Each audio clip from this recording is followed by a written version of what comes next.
राजेश बंसल जी, पंचकुला से। राधे राधे। राधे राधे महाराज जी। महाराज जी, पिछले 6 महीने से यूट्यूब के माध्यम से आपसे जुड़ा हूँ। 4 महीने से मैंने शराब पीना छोड़ दिया है, परंतु बीच बीच में कभी कभी मन, महाराज जी, बहुत पर ना पीना। हाँ, मन तो बहुत बदमाश है, मन बहुत बदमाश है। तो क्या क्या नहीं सोचता, देखो ना, बहुत कुछ सोचता है। अगर इसकी सोच के अनुसार कर दो तो जेल जाना पड़ेगा, मन के अनुसार चले तो नरक जाना पड़ेगा। मन को रोकना होता है। अब जैसे आपकी बहादुरी कि आपने रोक दिया, शराब नहीं पिएंगे। अब मन कहता है तो उसकी अनुसुनी कर दो, राधा राधा राधा राधा, अनुसुनी कर दो। अब कभी जिंदगी में मत पीना। मांस खाते हो? छोड़ दिया। हाँ, सब बहुत बहुत बढ़िया। धन्यवाद, धन्यवाद आपको कि आप अपने जीवन को अच्छे मार्ग की तरफ ले जा रहे हैं, गंदे मार्ग से हटा रहे हैं। तो आप खूब नाम जप करते हैं? प्रभु दिमाग लगा रहे हैं पर ध्यान नहीं लग रहा। नहीं ना, ध्यान लगाने की जरूरत नहीं। काउंटर लो, अंगूठी की तरह हाथ में पहनो, राधा राधा राधा राधा राधा राधा। अब अंदर हम जप रहे हैं राधा राधा। बस 50,000 नाम रोज जप करो, ठीक है? आज काउंटर खरीद लेना और राधा राधा नाम 50,000 बार आप कहो। फिर आप देखना धीरे धीरे आपकी जिंदगी कैसे प्रकाशित होती है। जी महाराज जी, बहुत सारे ऐसे प्रश्न आते हैं। महाराज जी, आपके वचनों को सुन के बहुत सारे लोगों ने शराब, मांस, मदिरा, अंडा और व्यभिचार आदि का दोषों का त्याग किया है। महाराज जी, मतलब हम पढ़ नहीं पाते, बट आप ये प्रश्न आया है इसलिए आपको बता रहे हैं, क्योंकि जितने जने आए होते हैं काफियों के भाव रहते हैं आपके तक पहुंचाने के लिए। तो उन सबकी तरफ से बता रहा हूँ कि महाराज जी, बहुत सारे बच्चे, बहुत सारे जो इस व्यसनों में लग चुके थे, महाराज जी, आपकी वाणी सुन के काफी परिवर्तन आया महाराज जी उनमें। महाराज जी, वो आपको धन्यवाद कहना चाहते हैं, तो सबकी तरफ से एक बार नहीं, सबको प्रणाम है और सबको धन्यवाद इसलिए देते हैं कि हमारा जीवन सार्थक कर दिया आपने। हमारा साधु बनना, हमारा प्रवचन करना, हमारा बोलना सार्थक हो गया, क्योंकि आपने अपने जीवन को बदल दिया। यदि आपका जीवन न बदले तो मेरा बोलना किस काम का, मेरा साधु बनना किस काम का? हमारे वचनों के द्वारा भगवान अगर सैकड़ों का, हजारों का मंगल कर रहे हैं तो हम अपना जीवन धन्य मानते हैं और धन्यवाद देते हैं, एहसान मानते हैं कि आप अच्छे मार्ग पर चल पड़े, आप बुराई को त्याग दिए। तो सबको धन्यवाद है जिन्होंने गलत आचरणों का त्याग करके अच्छाई के मार्ग में कदम रखा। भगवान सबका मंगल करे, स्वस्थ रखे, सबकी बुद्धि पवित्र हो। शिवा चौधरी जी, राधे राधे महाराज जी। महाराज जी प्रणाम। महाराज जी, जब से मैंने होश संभाली है, या जब से मुझे सही या गलत समझ आने लगा है, तब से मैंने कभी किसी को सताया नहीं, ठगा नहीं, पैसे नहीं मारे, धोखा नहीं दिया या गलत नहीं किया। महाराज जी, फिर भी ना जाने क्यों एक डर के साथ जी रही हूँ। मुझे समझ नहीं आ रहा, जब भी सो के उठती हूँ या एक अलग सा डर मेरे को सताता रहता, बहुत डिप्रेशन हो जाता है। ये कोई पाप है जो पूर्व का है। वर्तमान में तो आप ईमानदारी से चल रहे, पूर्व का पाप नष्ट करने के लिए नाम जप कीजिए, अधिक से अधिक नाम जप कीजिए, निर्भय हो जाएंगी। देखो, हम रोज मृत्यु से लड़ रहे हैं, दोनों किडनी खराब है और भयानक कष्ट रहता है, लेकिन ना हमें मृत्यु का डर है, ना मुझे पीड़ा है, ना मुझे कोई शोक है। मैं हर समय आनंदित रहता हूं। क्यों? क्योंकि भगवान का नाम हमारे पास है, राधा नाम हमारे पास है।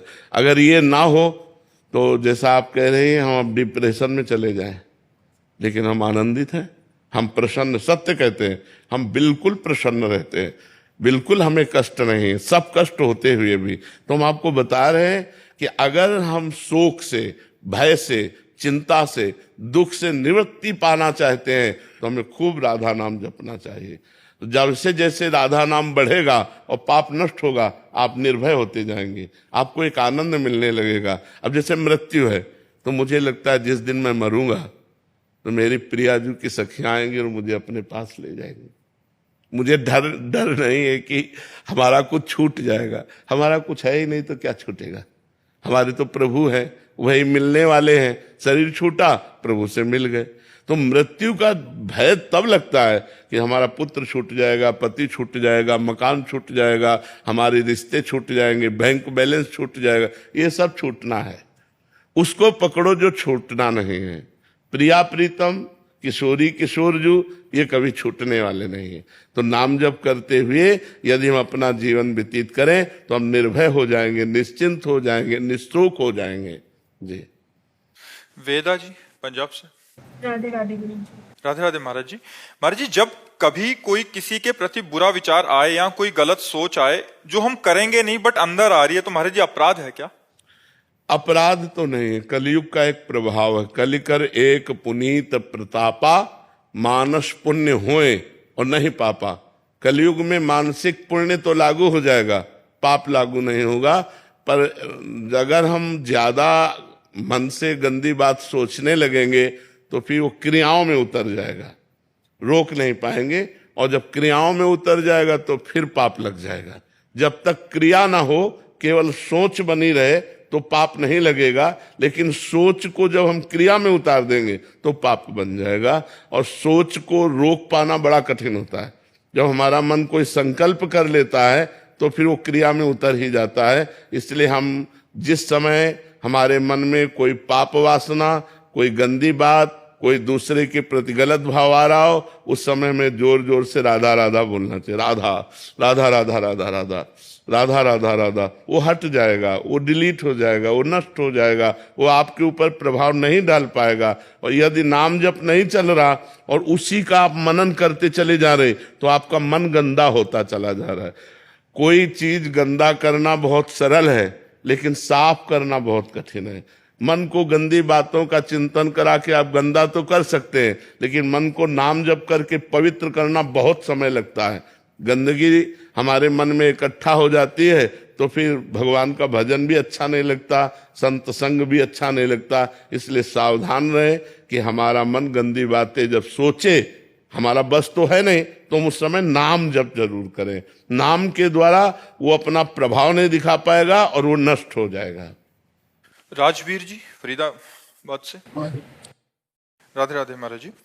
महाराज जी, आप कह रहे हैं कि पिछले 3-4 सालों से किसी बीमारी से जूझ रहे हैं। महाराज जी, इस परिस्थिति को जानते हुए मेरे अपने और बाहर के लोग मेरे और मेरे बच्चों के सामने बोलते हैं कि ये तुम्हारे कर्मों का फल है जो कि तुम्हें भोगना ही पड़ेगा। महाराज जी, सत्य से अवगत कराते हैं, पर बच्चों पे और मुझ पे इसका नकारात्मक प्रभाव पड़ता है कि, और हमारी उसमें क्या प्रतिक्रिया होनी चाहिए? कि कुछ नहीं, मुस्कुरा देना चाहिए, मुस्कुरा देना चाहिए। जैसे कोई कहता है कि आप कर्मों का भोग भोग रहे हो, तो अपने ही तो कर्मों का भोग भोग रहे हो, तो बढ़िया बात है, सत्य बात है। आप बहुत बस यही कह देना बहुत अच्छा है, नहीं तो मुस्कुरा दिया। बुरा ना मानो, बुरा ना मानो। बुरा मानने से हमारा हृदय जलेगा और उसके प्रति हमारी द्वेष भावना बन जाएगी। और बात सब कोई सत्य कह रहा है। जैसे कोई कहे ना, तो कर्म का ही तो भोग है। अगर कर्म हमारा ना हो तो हमारा शरीर स्वस्थ रहे, हमारा सब, तो हमारे कर्मों का ही, यद्यपि वो हमारा उपहास कर रहा है, ये नहीं कहना चाहिए। किसी रोगी को या किसी दुखी को या किसी वृद्ध असहाय को हम ऐसे वचन बोलें जिससे उनको सुख पहुंचे। कर्म का भोग तो भोग ही रहे हैं, लेकिन हम ऐसे वचन ना बोले। ये मतलब वचन के द्वारा कष्ट देना है, दुख देना है, टॉर्चर करना है। ये वाणी का टॉर्चर है। जो वाणी के द्वारा कर रहे हैं ये उनका अपराध बन रहा है। लेकिन आपको केवल मुस्कुरा देना चाहिए। आपको मुस्कुरा देना चाहिए कि भगवान की जैसी इच्छा। आप मुस्कुरा करके उस बात को टाल दें, उसे हृदय में न लावें। आप सभी। चेतना जी ग्रेटर नोएडा से। राधे राधे श्री हरिवंश। राधे राधे महाराज जी। गुरुदेव, हम ये सुनते हैं कि यदि हमें कुछ समझ ना आए तो हमें हमारे अंतर्ज्ञान की आवाज सुननी चाहिए। गुरुदेव, कच्चे या शुरुआती दौर के साधकों को ये आश्वासन कैसे हो कि हमें वो आज्ञा हमारे अंतर्ज्ञान से नहीं, गलत है। जब हमें कुछ समझ में ना आवे तो शास्त्र सम्मत सिद्धांत के ज्ञाता किसी संत से मिलना चाहिए। हम मन की आवाज और आत्म आवाज में भेद नहीं समझ पाएंगे कि हमारा मन बोल रहा है ये हमारी आत्मा बोल रही है। आप उसका निर्णय नहीं कर पाएंगे, क्योंकि मन भी तो बोल रहा है। जो मन बोल रहा है वही लोग कर रहे हैं, इसलिए दुर्दशा को प्राप्त हो रहे हैं। मन क्या भी बोल सकता है, मन गलत भी बोल सकता है। तो हमारी जो आत्मा की आवाज होती है उसको सुनने के लिए अध्यात्म साधना चाहिए। साधारण व्यक्ति के अंदर जब वो उठती है तो उसे अनसुनी करके वो मन की आवाज को सुनता है। वो आत्मा की आवाज को अगर आत्मा की आवाज सुनने लगे तो सब संत बन जाए, अंदर से सब महात्मा हो जाए। लेकिन उस आत्मा आवाज को, उस गुरुदेव की बात को, उस भगवान की बात को हम ठुकरा देते हैं। ऐसे वो स्फुरित होती बहुत धीमे। ये गलत है, नहीं करना चाहिए। बस इसके बाद मन अपना राज्य उसके ऊपर साबित कर देता है नहीं ये कुछ नहीं होगा, बस ऐसा करते हैं अभी आनंद मिलता है, अभी मस्ती मिलती है, अभी सुख मिलता है, और वो गंदा खान पान, गंदे आचरण, गंदा व्यवहार ऐसा करने लगता है। हमें लगता है अपनी बात को सही समझने के लिए शास्त्र स्वाध्याय होना चाहिए और संतों के वचन सुनने चाहिए और उनसे मिलान अपने मन की बात की करनी चाहिए। यदि उनसे बात मिलती है तो धर्मयुक्त है, अगर नहीं मिलती है तो अधर्मयुक्त है। अधर्मयुक्त आचरण हम ना करें, ये बात भगवान श्री कृष्ण ने कही।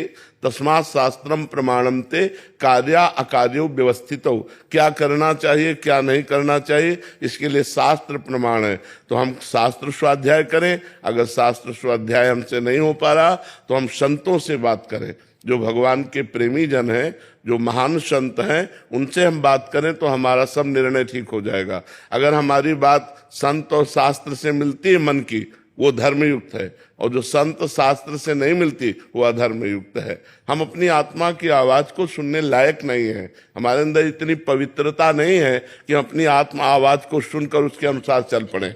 हम मन की आवाज तक ही पहुंच पाते हैं, आत्मा की आवाज तक नहीं पहुंच पाते। मनोज जी जोधपुर। राधा वल्लभ श्री हरिवंश महाराज जी। महाराज जी 2 वर्ष से YouTube के माध्यम से आपका सत्संग में एकांतिक वार्तालाप सुन रहा हूँ। श्री जी के बल से मांस मदिरा प्याज लहसुन सब छोड़ दिया है, आपकी आज्ञा अनुसार चलने का प्रयास भी कर रहा हूँ। बहुत बढ़िया। मानव जीवन का परम पुरुषार्थ क्या है महाराज जी? भगवान का साक्षात्कार कर लेना। अगर भगवान का साक्षात्कार नहीं है तो जीवन मिट्टी है। क्यों?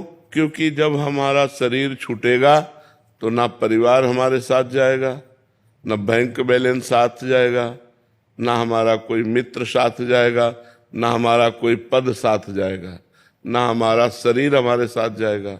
जाएगा तो किया हुआ भजन साथ जाएगा, किया हुआ पाप कर्म या पुण्य कर्म ये साथ जाएगा। तो हम पाप कर्म तो कर ही रहे हैं, क्योंकि धर्म का ज्ञान नहीं है तो हमसे पाप कर्म हो ही रहे, थोड़े बारे पुण्य हो रहे।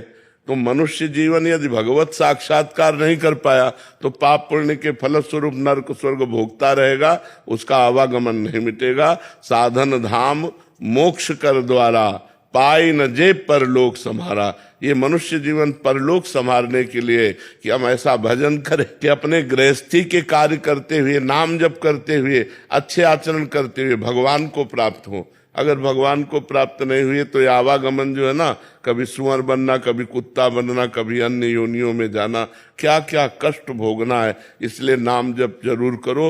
मनुष्य जीवन का लक्ष्य है नाम जप करके भगवत प्राप्ति करना। और नाम जप के लिए बैठने की जरूरत नहीं, फावड़ा चलाते हुए, व्यापार करते हुए, नौकरी करते हुए, गोली चलाते हुए, युद्ध करते हुए भी हम नाम जप कर सकते हैं। तस्मात् भगवान कह रहे सर्वदा सर्वकालेषु माम निस्मर युद्ध च, मेरा स्मरण करते हुए, युद्ध माने अपने कर्तव्य कर्म को करो, इसी से भगवत प्राप्ति हो जाएगी। और मनुष्य जीवन का लक्ष्य भगवत प्राप्ति। बड़ा दुर्लभ मनुष्य जीवन है, इसे लोग समझ नहीं रहे। शराब पीकर, मांस खाकर, पराई बहन बिटिया की तरफ गंदी दृष्टि करके अपना जीवन नष्ट कर रहे हैं। खूब नाम जप करो, अच्छे आचरण करो, इसी से भगवान प्रसन्न होते हैं। शालिनी सिंह जी। श्री हरिवंश महाराज जी। महाराज जी भूरी सखी जैसा विरह प्रेम कैसे प्राप्त होगा साधक को? भूरी सखी जैसा आचरण हो जाए तो ऐसे विरह हो जाए।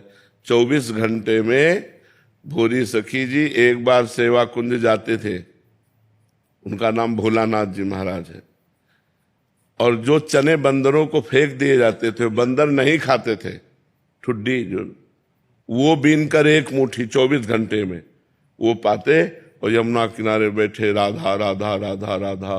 तो ऐसा विरह हुआ कि वो चिल्ला चिल्ला कर बस रोने लगे श्री जी की प्राप्ति के लिए। इतना रोते कि ब्रजवासी जन श्री जी से कहते कि लाडली जू या बाबा को मिल जाओ या बाबा को दर्शन दे दो, बस हर समय आंसू चलते रहते। तो ये तो लाडली जू जिस पर कृपा करें तो भूरी सखी जैसा प्रेम आवे, पर वैसा आचरण भी हो। 24 घंटे में एक मुट्ठी चना खा करके जीना, आप सोचो कैसा। यहाँ बाल भोग में उतना हो जाता है, दोपहर के राजभोग, शाम खूब खान पान मस्ती, तो रोना कहाँ आएगा प्रिया प्रीतम के लिए। जब हम कष्टप्रद जीवन व्यतीत करते हैं तब भगवान के लिए रोना आता है। अगर हम सुख सुविधाओं का भोग करते हैं तो इसी में मन राजी हो जाता है। रोना कहाँ आता है? रोना तब आता है जब शुद्ध सतोगुण हो, रजोगुण तमोगुण का नाश हो गया, तो वो भगवान के दर्शन की लालसा होती, और जब भगवान के दर्शन की लालसा होती तब जिया नहीं जाता।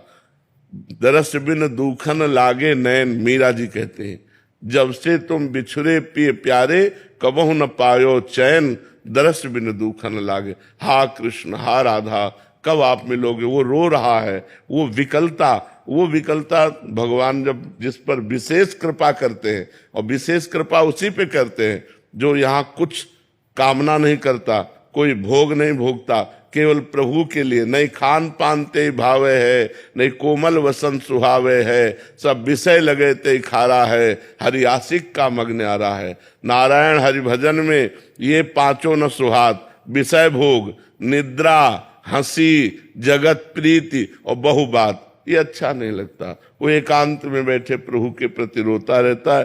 तो श्री जी से मनाओ कि भोरी सखी के प्रेम का एक किनका ही मिल जाए हमें। वो 24 घंटे रोते थे, हम 5 मिनट रो लें श्री जी के लिए कि कब हमें मिलोगे, कब हमें मिलोगे। ऐसी व्याकुलता आवे, हे नाथ कब हम पर प्रसन्न होकर मिलोगे। ऐसी व्याकुलता आवे जो प्रभु से प्रार्थना करे। कृपा से प्रेम जागृत होता है, और कृपा का स्वरूप यही है, निरंतर भजन करना, कुछ अच्छा ना लगना, तब भगवान की तरफ हमारा मन जाता है। अभी तो हम मस्ती में जी रहे हैं संसार में, अभी भगवान की आवश्यकता कहाँ है?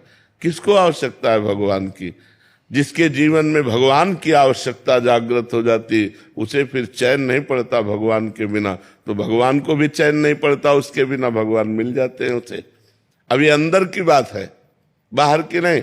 बाहर तो मान लो आप कह दो कि मुझे भगवान चाहिए, तो तुम्हारी अंदर की चाह, जब गोपियां एक साथ मिलकर ऐसे लगे कि प्राण निकल जाएंगे कृष्ण के बिना, रुदु सुश्रम राजन कृष्ण दर्शन लालसा, तो तासा माविर भूत छौरी, इसमें मान मुखाम्बुजा, पीतांबर धरा सृग्वी, साक्षात मनमथ मनमथा, साक्षात करोड़ करोड़ कामदेव को मूर्छित करने वाले श्री कृष्ण उन्हीं गोपियों के बीच में प्रकट हो गए। जब भगवान के लिए सब एक साथ रोने लगी, जब भगवान के लिए रोना आ जाए तब भगवान की प्राप्ति होती है। प्रशांत पोनिया जी, आगरा से। राधे राधे महाराज जी। महाराज जी, प्रारब्ध बड़ा या कर्म? निर्णय नहीं किया जा सकता, क्योंकि कभी कभी बहुत कर्मठ असफलता को प्राप्त होते देखा जाता है, और कभी कभी ज्यादा कर्म न करने वाला भी सफलता को प्राप्त होते देखा जाता है। तो अगर प्रारब्ध जोर पड़ गया तो बहुत जोर का कर्म करने वाले को भी असफलता मिलेगी, दुख मिलेगा, हानि मिलेगी। और प्रारब्ध जोर कर गया पुण्य का, तो थोड़ी सी प्रयास प्रयत्न किया और सफलता ही सफलता हाथ लगती जा रही। तो निर्णय नहीं किया जा सकता कि प्रारब्ध बड़ा कि पुरुषार्थ बड़ा, ये निर्णय साफ साफ नहीं हो सकता, क्योंकि पता नहीं आपका पूर्व का प्रारब्ध कैसा है। तो कभी कभी प्रारब्ध जोर होता है तो पुरुषार्थ को गिरा देता है, और कभी कभी प्रारब्ध कमजोर होता है तो पुरुषार्थ निकल जाता है। दोनों में ये नहीं कहा जा सकता कि श्रेष्ठ कौन है। समझ पा रहे हैं आप? हर्ष कुमार जी, हैदराबाद से। जय जय श्री श्री हरिवंश महाराज जी। महाराज जी, गुरुदेव की कृपा से समझ आया कि मुझ में जो ये गंदा अहंकार है कि मैं सुख भोगूं, ये गंदा अहम ही बार बार मुझे इष्ट गुरु से अलग करता है। मैं आपकी कृपा से कोशिश करता हूं कि ये अहम इस भाव में बदल जाए कि गुरुदेव को और श्री जी को कैसे सुख पहुंचाऊं। लेकिन जब मैं अपनी दिनचर्या में क्रिया करता हूं तो मुझे समझ नहीं आता कि मेरे अहम के सुख के लिए है जो मैं कर रहा हूं या श्री जी के सुख के लिए। शास्त्र आज्ञा और गुरु आज्ञा के लिए है। किसका है प्रश्न? शास्त्र आज्ञा और गुरु आज्ञा के अंतर्गत है, तो उसे हम का सुख नहीं कहते। वो हम आज्ञा पालन कर रहे हैं, अपने कर्तव्य का पालन कर रहे हैं। और जब शास्त्र और गुरु आज्ञा के विपरीत, तो फिर वो अहम का है। इसीलिए आयस लिए चले निज दासी, मन क्रम वचन त्रिशुद्ध सकल मत, हम श्री ही हरिवंश उपासी। आज्ञा के अंतर्गत होना चाहिए। शास्त्र आज्ञा सदगुरु आज्ञा के अंतर्गत जीवन है, तो उसे अहम में जीवन नहीं कहते। जैसे मानो आप अपनी इच्छा से वृंदावन की परिक्रमा दे रहे हो, तो शास्त्र आज्ञा है कि वृंदावन की परिक्रमा देना चाहिए, तो उसमें हम अपने अहंकार को पुष्ट नहीं करते। उसमें भगवान की बड़ी कृपा कि शास्त्र सम्मत बात वृंदावन की परिक्रमा हो गई, भजन हो रहा है, गुरु ने आदेश किया है। जीवन पवित्र रखना चाहिए, ये शास्त्र आदेश कर रहे हैं, गुरु आदेश। इसमें अहंकार की गुंजाइश ही नहीं है। ये तो हम आज्ञा का पालन कर रहे हैं। अहंकार की गुंजाइश तब होती है जब हम संत और शास्त्र गुरु आज्ञा के विपरीत चलते हैं, तब अहंकार बढ़ता है। ऐसे अहंकार नष्ट होता है। जब हम आज्ञा में चलते हैं तो अहंकार नष्ट हो जाता है।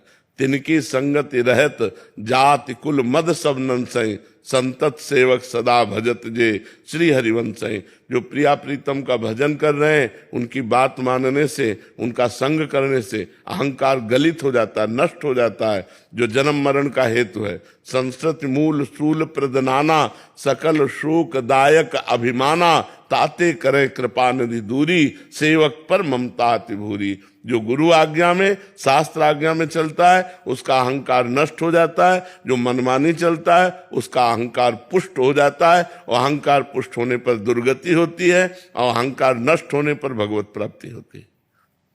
अंजू सोनी जी, जयपुर। राजा वल्लभ श्री हरि। श्री हरिवंश महाराज जी। महाराज जी, हम आपके द्वारा दी गई दिनचर्या का पालन करते हैं तो मन बहुत प्रसन्नता होती है, लेकिन जब यहाँ आके साधकों को श्री जी की सेवा करते हुए देखते हैं या भजन करते हुए देखते हैं तो ऐसा लगता है कि हम तो कुछ भी नहीं कर रहे। अच्छा है, ये होना चाहिए। इसीलिए संत समागम करते हैं, तो हमारे अंदर कभी अहंकार नहीं आएगा। जैसे ऊंट है ना, वो अपने को जब गाय भैंस के बीच में देखता है तो बहुत बड़ा मानता है, लेकिन जब हाथी पहाड़ इनको देखता है तो उसका अहंकार नष्ट हो जाता है। तो ऐसे ही हम 2-4 माला कर लिए, थोड़ा आज्ञा पालन करें तो हमें लगता है हम भक्त हैं, लेकिन जब हम भक्तों को देखते तो हमारा कहते लो ऊँट जब पहाड़ के नीचे आएगा तो उसको पता चलेगा। तो ऐसे ही जब हम महान संतों को देखते, भजनानंदी साधकों, तो हमारा अहंकार गलित हो जाए कि यार इनके आगे क्या, ये तो रात दिन श्री जी की सेवा में भजन में लगे। इसीलिए साधु संग किया जाता है, उसी के कारण अभिमान नष्ट होता है। जब साधु संग करते हैं वही कारण है जो हमारे अभिमान को नष्ट करे, अन्यथा नहीं। अभिमान नष्ट होता ही संतों के संग से। क्या इतने तपस्वी, इतने ब्रह्मचर्य से रात दिन भजन में लगे हुए, संसार से मतलब नहीं, हम लोग तो कहाँ इनकी बराबरी कर सकते हैं। अहंकार नष्ट हो जाता है जी। सुजीत जी। श्री हरिवंश गुरुदेव। श्री हरिवंश महाराज जी। गुरुदेव भगवान, जैसे मनुष्य शरीर का निर्माण संचित कर्म के कुछ शुभ और अशुभ निकालकर हुआ है, जिसे प्रारब्ध कहते हैं, ऐसा जानने को मिला। गुरुदेव, अब क्या वो सिर्फ प्रारब्ध ही भोगना है या संचित और भजन विहीन क्रियामान का उस मनुष्य के अगले जन्म का निर्माण? हाँ, भजन विहीन, जो भजन नहीं कर रहा है उसका प्रारब्ध भोग होगा, और मन मलिन होने के कारण, भजन ना होने के कारण उससे फिर शुभ अशुभ कर्म बनेंगे, और वो पुनरपि जननम पुनरपि मरणम पुनरपि जननी जठरे शयनम। यदि भजन शुरू कर दे, भगवान की शरण में हो जाए, तो उसके संचित भस्म हो जाएंगे, और क्रियमाण सुंदर सुधार हो जाएगा, और प्रारब्ध का भोग कर लेगा, वो भगवत प्राप्त हो जाएगा। अगर भगवान की शरण में होकर निरंतर भजन किया जाए तो इसी जन्म में हम अपने संचित को भस्म कर देंगे, क्रियमाण को निष्फल कर देंगे, प्रारब्ध को भोग लेंगे और भगवान की प्राप्ति कर लेंगे। लेकिन जो भजन विहीन है, उनका तो बार बार जन्म मरण चक्र अनादिकाल से चला रहा है और अनादिकाल तक चलता रहेगा। इसीलिए मानव जीवन मिला है साधन धाम मोक्ष कर द्वारा। ये साधना करके मोक्ष प्राप्त करने के लिए मिला है, भजन करने के लिए मिला है। लेकिन भोगों में रति होने के कारण वो भजन की तरफ नहीं बढ़ पाते, और भजन न होने के कारण बस 2 ही कर्म बनते हैं, पुण्य या पाप, शुभ या अशुभ, और उसी से उसका बार बार जन्म मरण होता रहता है। पूजा जी, पंजाब से। राधे राधे महाराज जी। महाराज जी, अगर मोह माया में आकर कोई गलती हो जाए तो उसे ठीक या पश्चाताप कैसे करें? भगवान की आराधना, भगवान की शरणागति। सर्वधर्मान परित्यज्य मामेकम शरणं व्रज, अहम त्वाम सर्व पापेभ्यो मोक्षयिष्यामि मा शुचा। मैं तुम्हें समस्त पापों से मुक्त कर परम पवित्र कर दूंगा। भगवान गर्जना कर रहे हैं गीता जी में। पर भगवान की शरण में होकर भगवान का नाम जप करे तो हर गलती, हर पाप का नाश हो जाएगा। पर ऐसा ना हो कि भगवान के नाम के बल से पाप करे, फिर तो नरक जाना पड़ेगा। फिर नामापराध लागू हो जाएगा। यदि हमसे गलती हो गई और हम भगवान की शरण में होकर भगवान का नाम जप कर रहे हैं तो पाप नष्ट हो जाएगा और हमारा जीवन मंगलमय हो जाएगा। रविराज जी बिहार से। राधे राधे महाराज जी। राधे राधे महाराज जी। महाराज जी, अपने मन को भक्त बनाना चाहता हूँ, इसके लिए क्या करना पड़ेगा महाराज जी? भगवान की लीला चरित्रों का गायन करो, भगवान के लीला चरित्रों को श्रवण करो, भगवान के प्रेमी भक्तों की सेवा करो, उनका संग करो, उनके वचनों को सुनो, उसके अनुसार आचरण करो, मन बन जाएगा। तावै मनः कृष्ण पदारविंदयो, मन भगवान के चरणों में लग जाएगा। यदि हम भगवान की बहुत कथा सुने, भगवान की कथा का वर्णन करें, भगवान का नाम कीर्तन करें, भगवान के प्रेमी भक्तों का संग करें तो निश्चित अमोघश्च महत्संगस्त दुर्लभो अगम्यो अमोघश्च, देवर्षि नारद जी कहते हैं महापुरुषों का संग दुर्लभ है। यदि मिल गया तो उसका निर्वाह करना अर्थात उनकी आज्ञा पालन करना कठिन है, यदि कर ले गए तो अमोघश्च, निश्चित भगवत प्राप्ति हो जाएगी। पिछले 8 वर्षों से भजन गा रहा हूँ, 1000 से ज्यादा भजन गा चुका जी ठीक है, अच्छा है भगवान के नाम के पवित्र पद गाना, पर आचार्यों द्वारा प्रणीत होने चाहिए। आचार्यों के, स्वामी हरिदास जी के, हरिवंश महाप्रभु के, हरिराम जी व्यास जी के, हरिव्यास देवाचार्य जी के, श्री भट्ट देवाचार्य, मतलब बड़े बड़े आचार्यों ने जो पद गाए वो लीला देख के गा रहे हैं। अगर हम वो गाएंगे तो विशेष लाभ मिलेगा, और आधुनिक तो बात अलग है। हम चरितमानस के भजन गाते हाँ, बहुत सुंदर भगवान की लीला कथा है। ठीक, प्रेम कुमार जी। श्री राधे। राधे राधे महाराज जी। महाराज जी, एक वो साधक जिसकी साधना नाम जप से 21 कुलों को, पीढ़ियों का उद्धार हो जाता है। जब भगवत प्राप्ति हो जाती तब, ऐसे नहीं कि केवल नाम जप करो तो 21 पीढ़ियां तर जाएंगी। इतना नाम जप करो कि पहले आपका कल्याण हो जाए, आपको भगवत प्राप्ति हो, तब आपकी 21 पीढ़ियां होंगी, जब आपको भगवत साक्षात्कार हो जाएगा। हमें इसके लिए क्या जतन करना चाहिए, प्रयत्न करना चाहिए? हाँ, निरंतर नाम जप, हमारी 21 पीढ़ियां तर जाएं, इसके लिए निरंतर नाम जप। तो निरंतर नाम जप से हमें, भले हम आज से शुरू किया है, लेकिन हमें भगवत प्राप्ति हो जाएगी, क्योंकि जिस समय हमारी श्वास छूटेगी, हमने निरंतर अभ्यास किया, तो उस समय हम राम हरि कृष्ण बोल करके जब शरीर छोड़ेंगे तो हमें भगवत प्राप्ति हो जाएगी। और जब हमें भगवत प्राप्ति हो जाएगी तो हमारे पुरखों का कल्याण हो जाएगा, हमारे पितरों का कल्याण हो जाएगा, हमारी आने वाली पीढ़ी को सद्बुद्धि प्राप्त होगी, आगे और पीछे दोनों जगह मंगल हो जाता है यदि हम निरंतर नाम जप करें तब।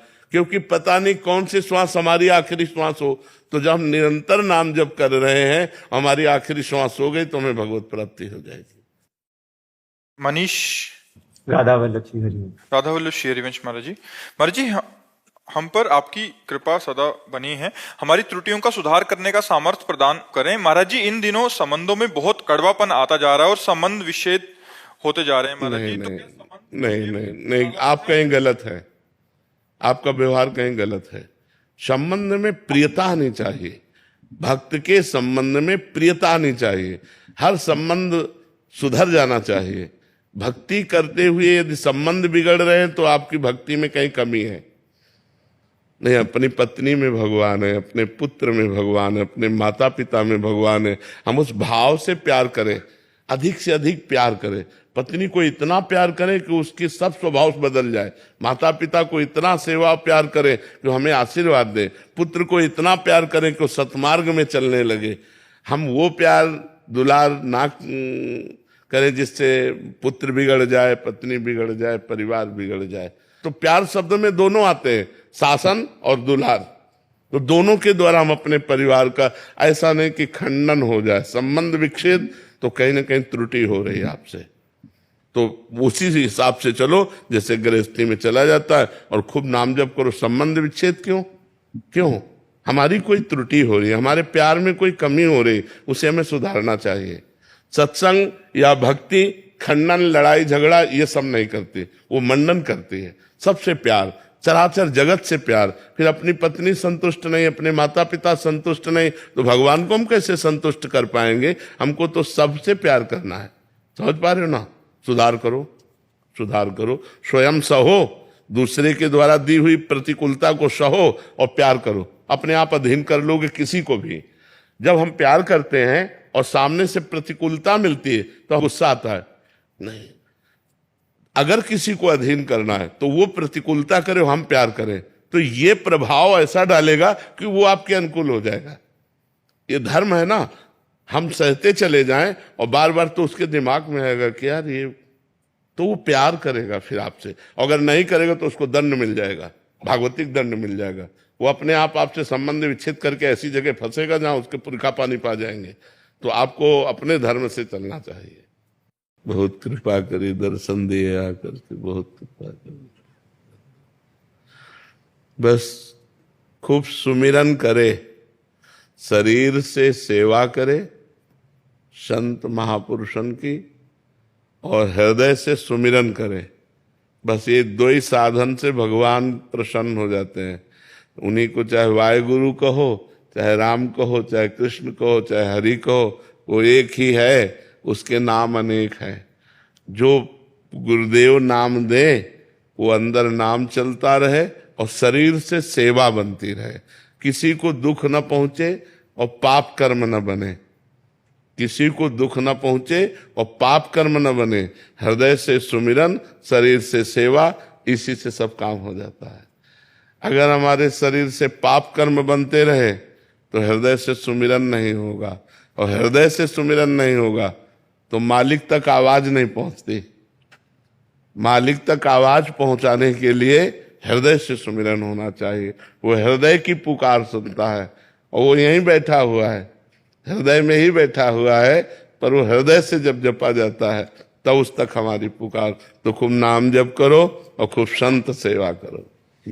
पंकज शर्मा जी मुरैना से। श्री हरिवंश महाराज जी। महाराज जी, रामचरित मानस में तुलसी बाबा जी ने लिखा है कि जन्म विवाह मरण गति सोई, जहां जस लिखा तहां तस होई। महाराज जी, व्यक्ति का जन्म मृत्यु और विवाह पहले से निश्चित है, फिर महाराज जी सुयोग्य पति या पत्नी की प्राप्ति के लिए भगवान शंकर या माता अम्बा जी की आराधना। भावी मेट सके त्रिपुरारी, ये भी तो लिखा है। जो तप करे तुम्हारी कुमारी, तो भावी मेट सके त्रिपुरारी, ये भी तो लिखा है रामचरितमानस में। तो इसमें संशय क्या? अगर भगवान शंकर की आराधना की जाए, अम्बा जी की आराधना की जाए, तो जो भाग्य में लिखा हो उसको मिटार करके नवीन लिख सकते हो, भगवान है। जो तप करे तुम्हारी कुमारी, तो भावी मेट सके त्रिपुरारी। यदि तपस्या की जाए और भगवान शंकर को प्रसन्न कर लिया जाए तो हमारे जो भाग्य में लिखा है उसको मिट सकते हैं। इतना तप होना चाहिए। हाँ, भजन तप के द्वारा ही तो भाग्य मिटेगा, ऐसे थोड़ी मिटेगा। तो इतना व्रत उपवास करके भगवान का नाम जप करना, भगवान शंकर को अभिषेक करना, अम्बा जी की आराधना करना, तो उससे सब बदल। भजन करने से सब ठीक हो जाता है। भजन न करे तो फिर कुछ नहीं ठीक होना। जो प्रारब्ध है वही बहुत सुख दुख भोगते हुए जन्म मरण की परंपरा बनी रहेगी। भजन करोगे सब ठीक हो जाएगा। चाहे राम का भजन करो, चाहे कृष्ण का भजन करो, चाहे शिव का, वो सब एक ही परम तत्व है। भजन से वारि मथे घृत होए बरु, सिकता ते बरु तेल, और बिनु हरि भजन न भवतरी, या सिद्धांत पेल। विनिश्चितम बदामि तेन अन्यथा वचांस में, हरिम भजन्ति नरा भवसागर तरन्ति थे। जो भगवान का भजन करते हैं उन्हीं के सब भाग्य बदल जाते हैं, उन्हीं का सब आनंद बढ़ जाता है, वही भगवान को प्राप्त होते हैं। राधे राधे महाराज जी। महाराज जी, क्या किसी का मन रखने के लिए छोटे छोटे झूठ बोल सकते हैं, जैसे छुट्टी लेनी हो या फिर घर वालों से? वैसे झूठ बोलना तो चाहे छोटा हो चाहे बड़ा हो निषेध ही है, पर मानता कौन है? कलयुग में ऐसा प्रभाव चल गया है, झूठा ही लेना, झूठा ही देना और झूठा ही भोजन, झूठ चबेना। झूठ की बाहुल्यता कलयुग में हो गई है। झूठ बोलना काफी तो मोबाइल ने बढ़ा दिया है। बोले कहाँ हो? वो बोले इस समय हम आगरे में हैं, और बगल घर में। वो झूठ बोल रहे हैं ना। बोले कह दो है नहीं, झूठ बुलवाता है। काफी तो मोबाइल झूठ बुलवाता है, और काफी अपने जानबूझकर बात बनाने के लिए झूठ बोल देते हैं। तो अगर हम सत्य बोले तो हानि क्या हो जाएगी? भाई हम नहीं आज आपसे बात कर सकते, एक सेकंड बोला काट दिया। हम क्यों बोले कि कह दो आगरे में है ऐसा? कभी कभी बड़ों का मन रखने के लिए थोड़ा करना पड़ता है, वो उदास हो जाते हैं ज्यादा। सच झूठ बोलने से बड़े अच्छे प्रसन्न होते हैं। सच बोलने से मतलब गुस्सा आ जाते हैं? नहीं, ऐसा तो मुझे नहीं लगता। अगर हम प्यार से अपने सत्य को, तो सत्य हमारी रक्षा करेगा, सत्य उनके हृदय को प्रसन्नता प्रदान करेगा। झूठ बोलना, कैसे झूठ बोला जा सकता है, किस विषय पर? हमें जैसे मैं एक उदाहरण बताऊं तो हमारी समझ में आ जाए। जैसे किसी के घर रहना है, अगर मेरी फ्रेंड है उसके पास घर रहना है, उनको ज्यादा नहीं पसंद है तो हम कुछ और कह के चले जाते हैं कहीं। पड़ोसी घर जाना है तो बोलेंगे उस, ऐसे इनकी माता जी को ये पसंद नहीं है, जाना इनके घर में, और जा इनके घर रहे, जा इनके घर के। नहीं गलत है। गलत है नहीं। तो अगर हम अपनी गलती सुधारे तो ठीक है। झूठ बोलना इसे चालबाजी कहते हैं, इसको चालबाजी कहते हैं। झूठ बोलना, चालबाजी करना, कपट करना, ये गंदी बातों को हम अपने जीवन में ना रखें। सीधी बात है, आपको पसंद नहीं लेकिन हमारा कार्य है वहां तक जाना, तो आप क्षमा कीजिएगा, मैं वहीं जा रही हूँ जहाँ आप नहीं चाहती हैं, हमें जाना अनिवार्य है। वो थोड़ा उनको बुरा लगेगा लेकिन उनको पता है मेरी बहू कहाँ गई है। अब तुरंत काम बना, वो बोले उनके घर गए, बोले उनके घर नहीं गई, वो तो उनके घर गई है, तब तो बहुत ही गलत हो जाएगा। जब उनको असलियत पता चलेगी तो हमें लगता है जहां तक हो सके झूठ ना बोला जाए। आकांक्षा जी जर्मनी से। राधे राधे। राधे राधे महाराज जी।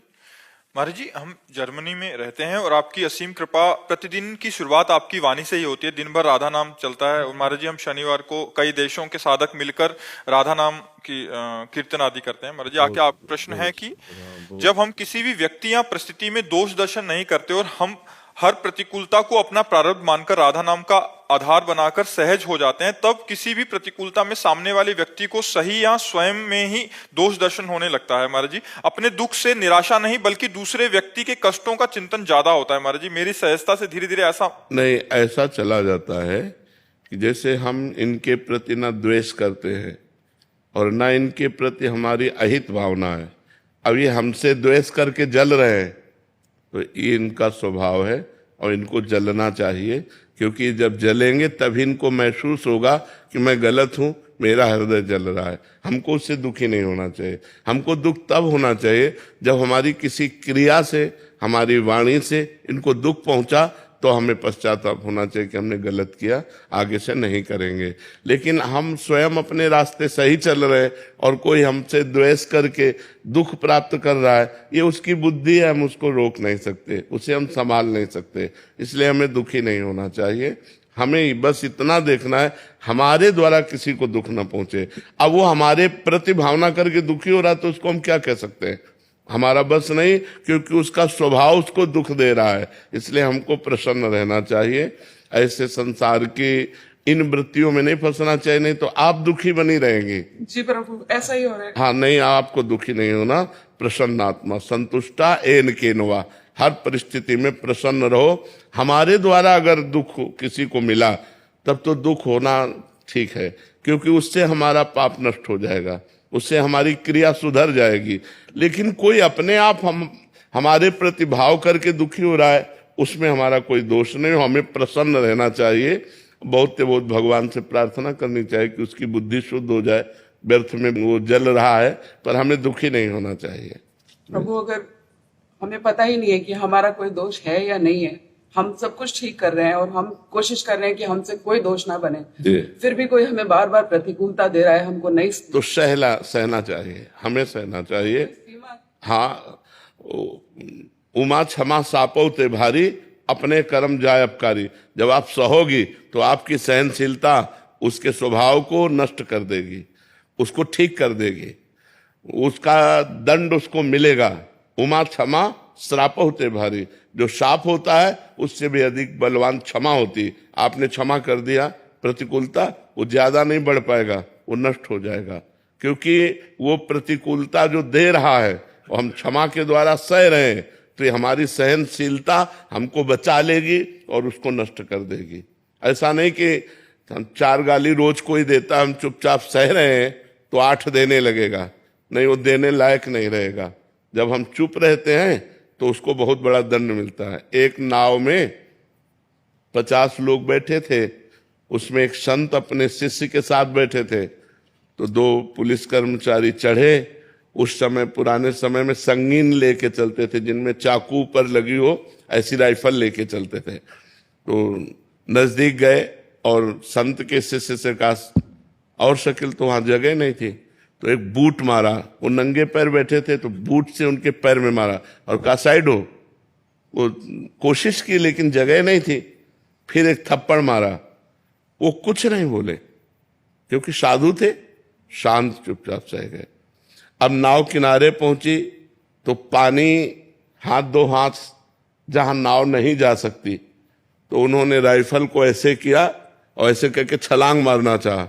ऐसा बूट फिसला कि वो जो चाकू थी उन्हीं के गले में घुस गई और वहीं मर गए। तो उनके गुरुजी ने शिष्य को डांटा, कहा अगर 2-4 शब्द बोल देते तो बच जाता, तुमने एक भी शब्द उत्तर नहीं दिया, उसका साधु अवज्ञा तुरंत भवानी कर कल्याण अखिल के हानि। सारे पुण्य नष्ट हो गए, देखो मृत्यु को प्राप्त हो गया। उमा क्षमा सापौते बारी। यदि आपको कोई सता रहा है तो आप चुप हैं, ये चुप उसके लिए बम का काम करेगा। अगर हमने कुछ बोल दिया तो बचत हो जाएगी, अगर हमने बोला नहीं तो उसको भोगना पड़ेगा और तत्काल कोई न कोई उसके ऊपर अटैक होगा काल का, माया का, कि वो झेल नहीं पाएगा। ये सिद्धांत है। अगर हम चुप हैं तो चुप रूपी ये बम उसको नष्ट कर देगा, और अगर हम बोल दिया तो उसके पाप नष्ट हो जाएंगे, वो बच सकता है। अगर हम बोले ना तो फिर बहुत बड़ा अहित हो सकता है उसका। तो हम ये न सोचे कि जो हमारे साथ प्रतिकूलता, गाली दे रहा है या हमें परेशानी कर रहा है, यदि मैं इसका उत्तर नहीं दिया तो कल ये बढ़ करके करेगा। नहीं, कल करने लायक नहीं रहेगा, क्योंकि परमात्मा है ना, वो देख रहा है। अब हमारा कर्म हमको भोगना है तो बात अलग है, अगर कर्म नहीं भोगना है तो उसको दंड निश्चित मिल जाएगा, पक्का मिल जाएगा।